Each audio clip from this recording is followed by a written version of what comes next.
Shabbat Shalom, amigos, ¿cómo están? Bendiciones. Estamos aquí en el Kabbalat Shabbat de la comunidad Javerín Tobim, buenos amigos en hebreo, compartiendo esta reunión, donde lo que vamos a hacer ahora es dar un mensaje de parte del Señor, de acuerdo a lo que el Ruach HaKodesh, el Espíritu Santo, como se dice en hebreo, nos marcó para esta noche, para esta reunión que estamos haciendo de Shabbat.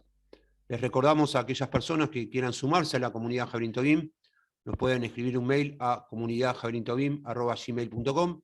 Y también pueden seguir nuestros videos y todas las reflexiones y enseñanzas que dimos, que tenemos grabadas hasta el momento en nuestro canal de YouTube, que es Comunidad Javerín Tobim. Bien, vamos a comenzar entonces con la temática que planteó Ruach HaKodesh para esta noche. El título de la temática, para aquellos que quieran tomar nota, que a veces hay hermanos que lo hacen, o amigos, es Estás en casa. ¿Y por qué vamos a tocar esta temática de Estás en casa? Vamos a presentarlo de esta manera. En el año 2001, vamos a ir a un testimonio de algo real que sucedió. Adrián Suar, todos lo deben conocer, un productor y actor muy conocido aquí en la República Argentina, quizás en algunos países del exterior también. Dueño de la productora Polka, una productora de contenidos que generó muy importantes programas de televisión, de ficción y también películas de cine. Asumió, como dijimos, en el año 2001 como gerente de programación de Canal 13. Canal 13 es uno de los canales de aire más importantes de la República Argentina. Bien, cuando él asumió, en el año de 2001, hizo algunos cambios que le dieron mucho éxito a la programación de Canal 13, pasó a ser liderando uno de los programas más vistos junto con Telefe, con mucha diferencia por sobre los demás canales de aire, y él estableció un eslogan que fue, desde el año 2001 hasta el año 2008, se llamaba Estás en casa. ¿Por qué estableció este eslogan y le dieron tanto éxito a la gente de Canal 13? Bueno, porque el contenido de Estás en casa, entre otras cosas, quiere decir, por ejemplo, es tu lugar, estás cómodo, es un sitio que conoces, podés relajarte, estás con los tuyos, no hay mejor lugar que este. Todo eso simboliza, entre otras cosas, el Estás en casa. Les voy a contar ahora, antes de comenzar con la palabra del Señor, un testimonio personal. Cuando yo era chico, con mi familia, vengo de una clase, bueno, varios de aquí me conocen de hace muchos años, una clase media bien acomodada, donde podíamos en esa época, durante mi primaria y parte de la secundaria, nos tomamos un mes de vacaciones, cosa que hoy en la Argentina es muy difícil, ¿sí? Por la crisis económica que es a nivel mundial inclusive. Íbamos a varios lugares, recorrimos mucho la Argentina con mis padres, con mi hermana, pero mi abuelo, Seiden Yiddish, así se dice abuelo, tenía un departamento en Mar del Plata. Entonces era muy común que todos los veranos íbamos un mes de vacaciones a la costa atlántica de la Argentina, a la ciudad de Mar del Plata. La verdad la pasamos bien, eran vacaciones, nos divertíamos, íbamos a la playa, jugaba con mis primos al fútbol, íbamos a cenar, pero siempre cuando faltaban pocos días para volver, me acuerdo que mi papá, Saúl, que partió hace unos años con el Señor, no hace mucho, decía, no hay como estar en casa. Y parecía raro, porque nosotros estamos de vacaciones, la verdad estamos disfrutando, pero tenía razón. Los últimos días uno empezaba a extrañar su cama, empezaba a extrañar su colchón, empezaba a extrañar la comida casera, que quizás estando afuera uno iba a los restaurantes. Y la palabra habla mucho de esto de estar en casa. Y de hecho, Javerim, la estrategia que mostró el Señor para nuestra comunidad, es movernos en casas. Uno de los cuestionamientos que se hacían a los comienzos, que fundamos la comunidad, que les cuento, esta semana lo dije en el grupo de WhatsApp, gracias al Señor, cumplimos 2 años y 7 meses de vida. Planteó él una estrategia de casas. Y uno decía, pero ¿cómo vamos a hacer si todas las instituciones mayormente se manejan con un edificio, con una congregación, con una iglesia? Y Dios dijo, no, casas. Entonces vamos a ver cómo esto ya era una estrategia bíblica que se utilizaba aún en los tiempos de Yeshua y que se mantiene y Dios la está utilizando nuevamente hoy. Les pido para los que tienen la palabra que me acompañen al libro de Lucas, capítulo 19, versículos, vamos a ver del 1 al 10, pero vamos a empezar leyendo del 1 al 4, y dice así, Lucas 19, versículo 1 al 4. Y habiendo entrado, está hablando de Yeshua, iba pasando por Jericó, y he aquí un varón llamado Zaqueo, jefe de publicanos y rico, procuraba ver quién era Yeshua, pero no podía a causa de la multitud, porque era pequeño de estatura. Así que se adelantó corriendo y se subió a un sicómoro para verlo, pero está a punto de pasar. Entonces, aquí la palabra nos da luz en cuanto al perfil de Zaqueo, en estos versículos. Por ejemplo, Zaqueo era judío. Además, era jefe de los publicanos. Esto quiere decir que él era un recaudador de impuestos. O sea, él, siendo judío, recaudaba dinero para los romanos. Con lo cual, para el pueblo judío era un traidor. Era un traidor a su pueblo. Era un vendido, como decimos aquí. Dice también la palabra que era bajito, era bajo de estatura, por eso se sube un sicómoro, para ver a Yeshua. Y además era rico. Él se enriqueció cobrando impuestos para los romanos a los hermanos de su misma sangre, al pueblo judío. Vamos a seguir viendo lo que dicen estos versículos. Vamos al capítulo de Lucas 19, versículo 5. Cuando Yeshua llegó al lugar, miró hacia arriba y le dijo: Zaqueo, baja deprisa, o sea, apúrate, esto es urgente, porque es necesario, y notemos lo que dice así, aquí, que hoy pose yo en tu casa. Es urgente que yo vaya hoy a tu casa. Entonces, acá vamos a establecer el primer principio bíblico que vamos a ver en esta reunión de esta noche. No hay lugar más seguro que estar en casa con el Ruach HaKodesh. Yeshua luego partió, nos dejó el Ruach HaKodesh. No hay lugar más seguro que estar en tu casa con la presencia de Dios. Si vamos al libro de Éxodo, capítulo 33, versículo 15, Moisés en el desierto le dijo lo siguiente al Señor. Y Moisés, o Moshe, como se dice en hebreo, que quiere decir rescatado de las aguas, respondió al Señor en el desierto: si tu presencia no ha de ir conmigo, no nos saques de aquí. No hay lugar más seguro que estar en la presencia de Dios. De hecho, el Salmo 91 lo dice: debajo de tus alas estaré seguro. La kipá, que yo estoy utilizando, que utiliza el pueblo judío, representa que estoy bajo la cobertura del Señor. El talit, como vimos el otro día en el taller de simbología judía, representa que el manto del Señor me cubre. Yeshua lo usaba. Cuando habla la palabra del manto, habla del talit judío. Él en sus vestiduras representaba su judaidad también. Eso está muy lejos del Jesucristo grecorromano.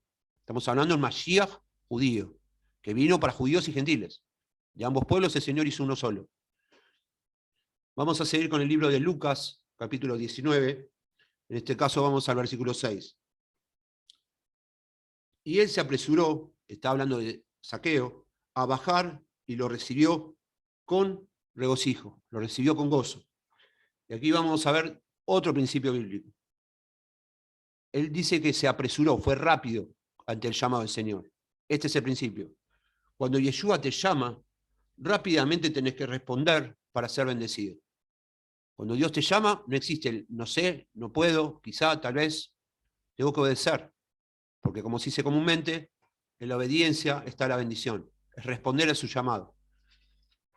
Y lo digo porque todos en algún momento el Señor nos llamó y nosotros o no queríamos ir, o estábamos haciendo otra cosa, o no lo escuchamos, hicimos como que no lo escuchamos. Pero si nosotros queremos ser bendecidos, rápidamente tenemos que acudir al llamado del Señor. Eso pasa cuando oís que Él te llama, puede ser con un pasaje, puede ser a través de un hermano, puede ser, vení a la reunión, vení a congregar. Él te está llamando. Nosotros hoy estamos convocados acá porque nos llama Yeshua. Podríamos estar haciendo cualquier otra cosa. No creo que nadie venga porque yo soy muy simpático.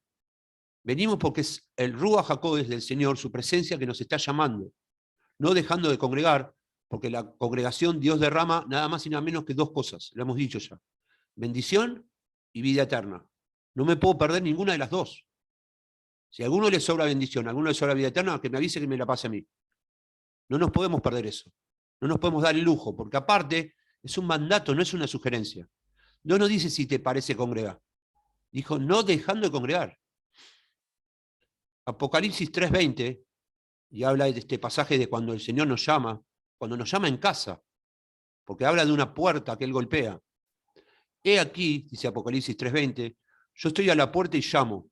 Si alguno oye mi voz y abre la puerta, entraré con él y cenaré con él y él conmigo. Está golpeando la puerta de tu casa o de la mía. Entonces, yo decido si abrirle la puerta o no. Él permanentemente va a golpear. Ahora dice, cenaré con él. ¿Por qué habla de cena? Porque la cena es un momento de intimidad. La cena es el momento en que estamos tranquilos generalmente el día. El desayuno uno suele tomarlo apurado cuando se levanta. El almuerzo a veces no tenemos tiempo y comemos algo rápido. La cena es el momento que nos distendemos, que estamos en casa, que estamos con nuestros seres queridos o a solas, que estamos con el Señor. Es el momento que le tenemos que dedicar a Él. Ese es el momento de cena, por eso habla de cena. Por eso hay una cena del Señor. Y ese momento es el que transforma tu vida, o la mía. El estar a solas con el amado. Porque en la congregación Dios derrama bendición y vida eterna. Ahora, los momentos que transforman nuestra vida realmente son los que Dios te va a dar en privado. Por eso la palabra tantas veces dice que si vos lo buscas en privado, Él te va a recompensar en público. No dice que cuando lo buscas en la congregación. Es mucho más importante, si bien es importante la oración, sobrellevando a los unos de la carga por los otros, orar los unos por los otros, sí hay que hacerlo. Pero la oración que más está el Señor esperando de cada uno de nosotros es la que le hacemos en privado, a solas con Él. Porque ahí es donde logramos la intimidad. Ahí descubrimos su corazón y Él descubre el nuestro. En casa es donde nos mostramos tal cual somos. Lo acabamos de ver. La casa de cercanía, la casa de intimidad. En casa yo puedo andar en chancletas y nadie me va a decir nada, porque estoy en casa. Es donde yo descubro realmente lo que soy ante el Señor. Ahí no puedo caretear nada. Y Dios nos quiere desnudos ante su presencia, con el corazón desnudo. No se lo tome literal porque se van a andar todos paseando por ahí. Él lo que quiere es vernos tal cual somos y que nosotros se lo digamos. Ese fue uno de los grandes secretos que manejó David. La confesión tal cual era. Entonces, la pregunta que hacemos ahora es, ¿cenás en casa todos los días con Yeshua? ¿O lo haces de vez en cuando? ¿O te acordás la última vez que lo hiciste? Esa es una pregunta para que cada cual se haga en privado. ¿O hace cuánto que no cenás con el Señor? Que no estás a sola y que Él te golpea la puerta. Quiero tomarme un rato tranquilo con vos, vamos a hablar. Eso es orar. Hablar con el Señor. Ahora, ¿sabés lo que hace el Señor cada vez que cenás con Él? Una de las cosas que hace es la que dice el Salmo 16, versículo 11. Otra vez para los que me quieran acompañar en la palabra.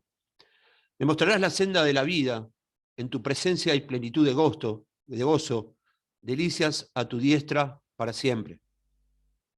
Eso es lo que pasa en la intimidad. Plenitud de gozo, delicias a tu diestra para siempre. Por eso la palabra dice que el perfecto amor echa fuera el temor. Cuando yo estoy en su presencia, no voy a sentir temor. Siento el abrazo del Padre, siento la caricia del Padre, siento la contención. No hay lugar para el temor. Vamos a seguir con la historia de Zaqueo. Vamos ahora al versículo 7. Pero al verlo todos murmuraban diciendo, entró a hospedarse con un hombre pecador. Eso decían los demás de Zaqueo. Que no te asombre cuando vos buscás la presencia de Dios y cuando vos te estás acercando al Señor, que muchos van a murmurar. ¿Qué estás haciendo? Ahora se metió en una secta, ¿en qué cree? Te van a criticar. Eso pasa cuando decidimos seguir al Señor. Está escrito que va a pasar. Somos bienaventurados cuando esas cosas pasan. Porque además, con el Señor somos más que vencedores. Si yo quisiera agradar a los hombres y no a Dios, no sería siervo del Mesías, decía el apóstol Pablo, del Mashiach. ¿Cómo se evita eso? No lo vas a poder evitar, pero la estrategia es muy simple, hay que ignorarlo. Proseguir la meta, también lo decía Pablo. Olvidando lo que quedó atrás, prosigo la meta. Lo decía el Señor, se lo dijo también a Pedro, puesto los ojos en Yeshua, autor y consumador de la fe. Aún David, cuando era perseguido por tropas leales a Saúl, lo para un siervo de Saúl que se llama Simei, y él se está escapando porque su hijo Absalón se había rebelado, y le empieza a arrojar piedras a Simei. Y David dice, déjenlo, si quiere arrojar, que arroje, quizás Dios lo transforme en bendición. Lo ignoró. Él estaba muy enfocado en que tenía que llegar al reino. Poco te tiene que importar lo que digan los demás cuando vos estás centrado en Yeshua. Porque Dios te llama a algo mucho más grande que pensar en lo que dicen los demás. Y es pensar en la salvación de muchos. A eso estamos llamados. Vamos a establecer otro principio bíblico. Todo crecimiento espiritual tiene oposición. Cuando uno sube de nivel, aumenta el nivel de bendición y aumenta también el nivel de oposición. La ventaja es que vamos de la mano al vencedor. Por lo tanto, tenemos la victoria asegurada. Solo tenés que confiar en el Señor mismo, que es quien te dará la victoria. Y el reino está en crecimiento constante, más allá de las pruebas y las luchas. Esta semana tuve una reunión con un pastor, algo comenté en WhatsApp, el pastor Walter, de una iglesia muy importante aquí en la zona de Palermo, que es un barrio muy grande en la ciudad de Buenos Aires. Él me decía que estar con Dios es crecimiento, se mide en frutos. Me preguntó por Jabril, le dije que estamos prácticamente sumando a 2 personas nuevas por semana, que es lo que el Señor está trayendo, y él me dijo, así tiene que ser, es crecimiento. Con Dios es crecimiento. Y aun cuando me equivoco, si yo me arrepiento y hago teshuvá, Dios lo transforma en bendición y en seguir avanzando. Aunque 7 veces caiga el justo, otras 7 se levantará, dice la palabra. Vamos a seguir con la historia de Zaqueo. Lucas 19, en este caso, versículo 8. Entonces Zaqueo, puesto de pie, dijo al Señor, he aquí, Señor, la mitad de mis bienes doy a los pobres, y si algo he defraudado a alguno, lo restituyo cuadruplicado. Miren cómo cambió el corazón de Zaqueo por estar un rato en casa con el Señor. Una persona que era codiciosa, que era ambiciosa, que no le importaban sus hermanos, que era un traidor a su pueblo. Estuvo un rato con Yeshua en su casa y dijo, si en algo defraudé a alguien, lo devuelvo cuadruplicado. Miren el cambio de corazón de esta persona. No le llevó años, no le llevó siglos, no le llevó meses. Fue un rato con el Señor. Y además él conocía la Torá. Por eso dice, es una ley que está en las leyes de la Torá, la restitución. Cuando yo hago un daño tengo que restituir, porque hay consecuencias del pecado. Dios perdona, pero yo tengo que restituir el daño que hice. Y como él lo conocía, da esa ley. Devuelvo por cuadruplicado. Vamos a seguir con los versículos 9 y 10. Versículo 9. Y Yeshua le dijo, hoy vino la salvación a esta casa, por cuanto él también es hijo de Abraham. Versículo 10. Porque el Hijo del Hombre vino a buscar y a salvar lo que se había perdido. Estos son pasajes muy buenos, yo los comparto muchas veces cuando una persona nueva acepta al Señor, principalmente si es judía, porque está hablando por cuanto él también es hijo de Abraham, está hablando en términos que él iba a entender como judío. Hijos de Abraham, de su simiente somos todos, pero acá le está hablando específicamente en su condición de judío. Y lo que nos da la pauta es que todos estábamos perdidos. A eso vino a rescatar Yeshua. Si estamos acá es porque en algún momento de la vida estuvimos muy perdidos. Y muchas veces lo seguimos estando. Con lo cual, nunca tenemos que levantar el dedo acusador sobre un hermano. El hermano está para levantar al caído, no para hundirlo más. El hermano está para darle la mano. Eso es lo que hacía Yeshua. Cuando Pedro se hunde, Yeshua no le mete la mano en la cabeza y lo hunde más, y lo ahoga. Yeshua le extiende su mano, lo increpa, le dice, lo exhorta, le dice, hombre de poca fe, ¿por qué dudaste? Está bien. O sea, si pecó, si falló, hay que decírselo. Pero después lo tenemos que levantar.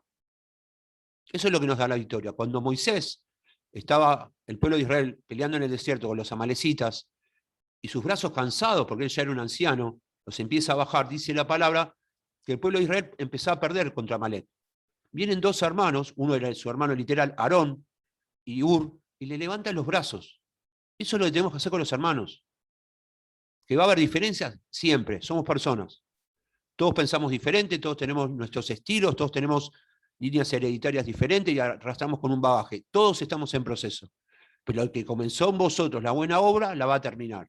Entonces nosotros tenemos que ser un canal de bendición para ayudar al hermano a que esa obra Dios la concrete. Vamos a ir al libro de Hechos ahora, versículo 16, capítulo 16, versículo 31.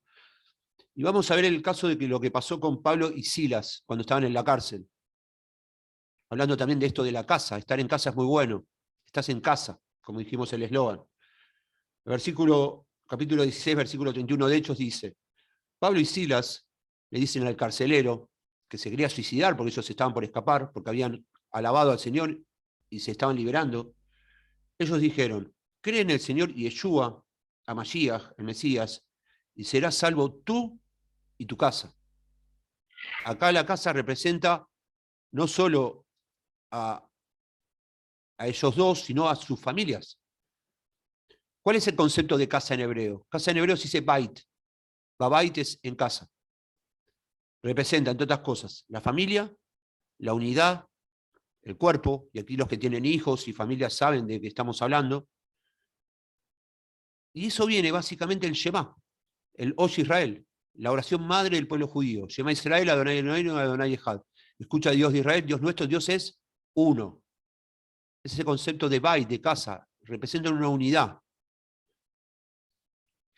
El Shema lo encontramos en la palabra, en Deuteronomio capítulo 6, versículo 4, yo se los acabo de decir en hebreo y se los compartí en español. Shema Israel, Adonai Eloheinu, Adonai Echad. Escucha, Dios de Israel, Dios nuestro, Dios es uno. Tan importante es el concepto de casa, que el Señor dijo que una casa dividida no puede prevalecer.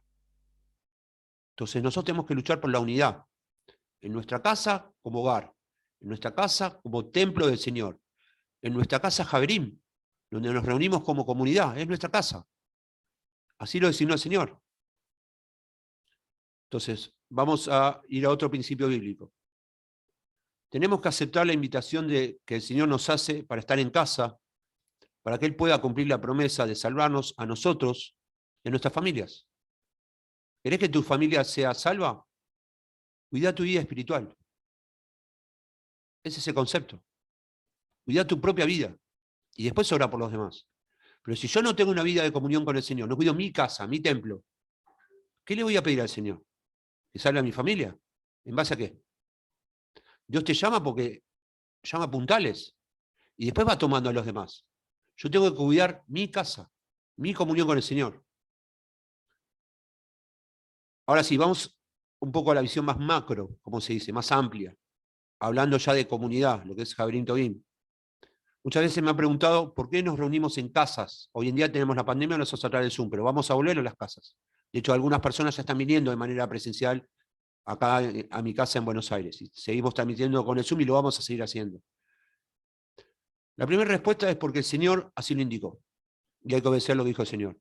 De hecho, en un momento, Pablo Wildau, que está hoy acá y es testigo con su papá Alfredo, había contactado a un pastor de su comunidad anterior, su iglesia anterior donde él iba, y nos ofreció un salón, gratuito. Y Dios dijo no. Y finalmente eso se cayó. Lo votó la Junta y nos dijeron que no. Entonces dijimos, pero Señor, ¿qué tenemos que hacer entonces? Casas. Esa es mi indicación. Y además porque los primeros seguidores de Yeshua, y vamos a volver al orden inicial, de esto se trata la palabra, de restaurar, se reunían en casas. Colosenses capítulo 4, versículo 15. Saludad a los hermanos que están en la Odisea, y a Ninfas, y a la iglesia que está en su casa. Habían armado iglesias asamblea, en una casa. Romanos capítulo 16, versículo 5. Saludad también a la iglesia de su casa. Saludá a Efeneto, pobre Efeneto. Yo nunca le ponía, el día que tengo un hijo, el nombre Efeneto, pero bueno, estaba así. ¿Cómo le decía? Efe, vení para acá. Amado mío, que se me dé el fruto de acaya para el Mashiach. A la iglesia que está en su casa, a la asamblea, a la reunión que está en su casa. Hechos capítulo 5, versículo 42. Y todos los días, en el templo y por las casas, no cesaban de enseñar y predicar a Yeshua Mashiach, que es lo que estamos haciendo ahora. Estamos volviendo al orden inicial. La segunda respuesta es porque el Señor nos está dando un lugar de refugio, y esto es fundamental. El Señor nos ama tanto, nadie iba a imaginar que iba a venir una pandemia, a pesar de que estaba escrito el tema de la peste. Y luego va a venir la persecución. Ya hay muchas iglesias que cerraron, lo deben saber. Hay muchos templos que cerraron sus puertas. El Señor sabía eso. Nos está resguardando. Y nos está resguardando de algo más fuerte que va a venir, que está escrito, que es la persecución. Hay iglesias que directamente no se van a poder reunir. El Señor nos está cuidando porque nos ama. Y si no te puedes reunir en una iglesia, en un salón, ¿en dónde te vas a reunir? En las casas. El Señor se anticipa a la jugada. Eso es amor, porque es un Padre perfecto. Entonces, la otra respuesta es porque Él nos ama y nos está cuidando. Y vamos una más. No es solo que nos cuida, hay un plan de expansión para la comunidad Javerín, porque el Señor es el mejor estratega de todos. El proverbio dice, la guerra se gana con estrategia. ¿Cuál es la estrategia que Él muestra? Tiene que ver con el plan de expansión. Primera de Crónicas, capítulo 15, versículo 1. Y no es casualidad que el Señor esté juntando gente de todas las naciones, en principio de habla hispana. Primera de Crónicas, capítulo 15, versículo 1. Hizo David también casas para sí, casas en la ciudad de David, y arregló un lugar para el arca de Dios, y le levantó una tienda. Esto que estás viendo ahora es el arca del Señor, es su presencia, eso es lo que representa. Y a su vez levantó casas. Eso es lo que vamos a hacer en Javerín, porque Dios lo mostró así.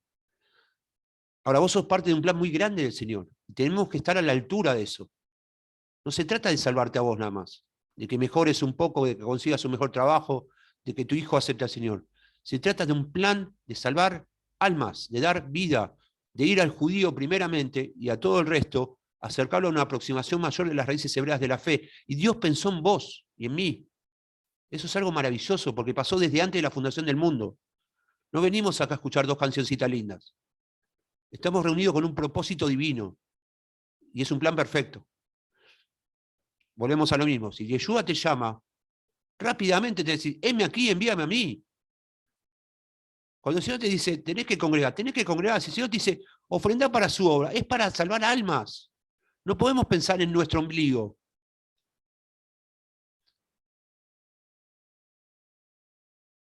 Vamos a cerrar la reflexión con una gran promesa, que tiene que ver con esto de las casas. Juan capítulo 14, versículo 2, y prestad mucha atención a esta palabra. En la casa de mi Padre muchas moradas hay. Si así no fuera, dijo Yeshua, yo os lo hubiera dicho. Mirá lo que promete Yeshua mismo. Voy pues a preparar lugar para vosotros. Mirá qué importante es acostumbrarnos a estar en casa con el Señor, que ese es el destino que tenemos por la eternidad. Tenemos que acostumbrarnos a estar en casa con el Señor cada vez que Él quiere, porque vamos a pasar una eternidad en casas que Él preparó para nosotros. Te voy a hablar de nuevo para cerrar. En la casa de mi Padre muchas moradas hay. Si así no fuera, yo os lo hubiera dicho. Voy pues a preparar lugar para vosotros. Bien amigos, hasta aquí la reflexión de hoy. Esperemos que el Señor nos haya hablado a todos. Les agradecemos a los hermanos que están aquí presentes, a los que quieran sumarse a la comunidad Jabrín Tobim, lo puedan hacer vía mail a través de comunidadjabríntobim@gmail.com. A los que quieran sumarse y ver nuestras reflexiones en YouTube, lo pueden hacer en nuestro canal que es Comunidad Jabrín Tobim. Gracias a todos, toda Rabá, muchísimas gracias. Shabbat Shalom Lekulam, Shabbat Shalom para todos. Nos vemos en la próxima.